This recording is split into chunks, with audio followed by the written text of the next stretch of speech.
ವಿಜಯ್ ಅವರು ಪತ್ರ ಬರೆದಿರೋದು ಪ್ರಧಾನಿ ಏನಂತ ಅನುಮತಿ ಬೇಕು ಮೇಕೆದಾಟು ವಿಚಾರ. ನಮ್ಮ ಭೂಮಿ ಅದೇನೋ ಅಂತಾರೆ, ಏನೋ ಒಂದು ಗಾದೆ ಇದೆ, ಕುಡಿಯೋ ನೀರಿಗೆ ಎಂಥ ನಾಯಕನ, ಅದೇ ಆ ನಾಯಕನ ಅಪ್ಪಣೆ ಏನು ಅಂತ. ಇದನ್ನು ಬಿಡಬೇಕು. ತಮಿಳುನಾಡಿನ ಮುಖ್ಯಮಂತ್ರಿಗಳು ಒಳ್ಳೆ ಮನಸ್ಸಿಂದ ಕರ್ನಾಟಕಕ್ಕೆ ಬರ್ತೀನಿ ಅಂತ ಹೇಳಿದರೆ ನಾವು ಸ್ವಾಗತ ಮಾಡ್ತೀವಿ. ನಮ್ಮ ಒಪ್ಪಿಗೆ ಬೇಕು, ನಿಮ್ಮ ಒಪ್ಪಿಗೆ ಬೇಕು. ಈಗ ಹೋಗ್ತಾ ಇದೆಯಲ್ಲ, ವಿಡಿಯೋ ಬಿಟ್ಟಿದ್ದೀನಲ್ಲ, ಇದಕ್ಕೆ ಉತ್ತರ ಕೊಡಿ. ಯಾಕೆ ಸಮುದ್ರಕ್ಕೆ ನೀರು ಹೋಗ್ತಾ ಇದೆಯಲ್ಲ, ಇದಕ್ಕೆ ಉತ್ತರ ಕೊಡಿ. ನೀವೊಂದು ಅಣೆಕಟ್ಟು ಕಟ್ಕೊಳ್ಳಿ. ನಮ್ಮ ಭೂಮಿ ಮೇಲೆ ನಮ್ಮ ನೀರಿಗೆ ಅಣೆಕಟ್ಟು ಕಟ್ಟಕ್ಕೆ ನಿಮ್ಮ ಹತ್ರ ಯಾಕೆ ಕೇಳಬೇಕು? ಇದೆಲ್ಲ ಫೂಲಿಶ್ನೆಸ್. ಈ ತಮಿಳ್ನಾಡಿನ ಕುರ್ಚಿ ಮೇಲೆ ಕೂತ್ಕೊಂಡವ್ರು ಒಂದಿನ ಇದ್ದವ್ರು ಒಂದಿನ ಸರಿ ಇಲ್ಲ ಅನಿಸ್ತದೆ. ಒಂದಿನ ನಾನು ಹೋಗಿ ಮಾತುಕತೆ ಮೂಲಕ ಮಾಡ್ಕೊಳ್ತೀನಿ ಅಂತಾರೆ, ಇನ್ನೊಂದು ದಿನ ನಮ್ಮ ಅಪ್ಪಣೆ ತೊಗೋಬೇಕು ಅಂತಾರೆ.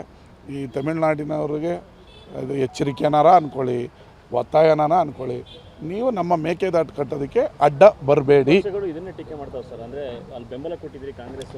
ನೋಡ್ರಿ, ಆ ರಾಜ್ಯದಲ್ಲಿ ಹೌದು 5 ಈ ಕೇಂದ್ರ ಸರ್ಕಾರ ಇವ್ರದ್ದೇ ಅಲ್ವಾ, ಫುಲ್ ಮೆಜಾರಿಟಿಲಿ ಅವರೆಲ್ಲ ಮಾಡಿಸ್ಕೊಂಬಂದ್ಬಿಡ್ಲಿ.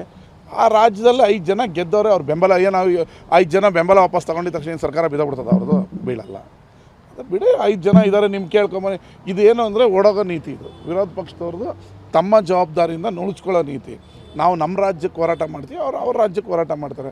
ಮೇಕೆದಾಟು ಒಟ್ಟಿನಲ್ಲಿ ನಾವು ಎಲ್ಲ ಸೇರಿ ಮೇಕೆದಾಟು ಕಟ್ಟಂಡು ಬನ್ನಿ. ಯಾಕೆ ಕೇಂದ್ರದಲ್ಲಿ ನಿಮ್ಮದೇ ಸರ್ಕಾರ ಇದೆ. ತಮಿಳ್ನಾಡವ್ರಿಗೇನು ಬಿ ಜೆ ಪಿಯವ್ರಿಗೇನು ಅಲ್ಲೇನು ಉಪಯೋಗ ಇಲ್ಲ ಅಲ್ವಾ? Get out. ನಿಮ್ಮ ಲೆಟ್ರಿಗೆಲ್ಲ ನಮ್ಮ ಮಣ್ಣನ್ನೇ ಕೊಡಲ್ಲ.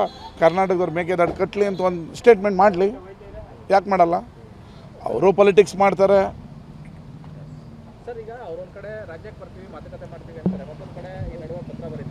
ಈ ಪತ್ರ ಗೀತ್ರನೆಲ್ಲ ಇನ್ನು ತೊಗೊಂಡು ರಾಜ್ಯಕ್ಕೆ ಬರಲಿ. ಸುಮ್ಮನೆ ನೀವು ಖ್ಯಾತೆ ತೆಗೆದು ರಾಜ್ಯಕ್ಕೆ ಬರೋದ್ರಿಂದ ಉಪಯೋಗ ಇಲ್ಲ. ಮುಕ್ತ ಮನಸ್ಸಿಂದ ಬರಬೇಕು. ಮುಕ್ತ ಮನಸ್ಸಿಂದ ಮಾತಾಡ್ಕೊಂಡು ಹೋದರೆ ಏನಾದರೂ ಉಪಯೋಗ ಆಗುತ್ತೆ ತಮಿಳ್ನಾಡು ಮುಖ್ಯಮಂತ್ರಿಗಳಿಗೂ. ಇಲ್ಲಿ ಖ್ಯಾತೆ ತೆಗೆಯೋದು ಇಲ್ಲಿ ಬರೋದು, ಅಲ್ಲಿ ಖ್ಯಾತೆ ತೆಗೆಯೋದು ಇಲ್ಲಿ ಬರೋದು. This is not right. 100% Vijay ಅವ್ರಿಗೆ ಇದು ಉಪಯೋಗ ಆಗಲ್ಲ. ಮುಕ್ತ ಮನಸ್ಸಿಂದ ಬರಬೇಕು, ಮುಕ್ತ ಮನಸ್ಸಿಂದ ಮಾತಾಡಿದ್ರೆ ಉಪಯೋಗ ಆಗುತ್ತೆ.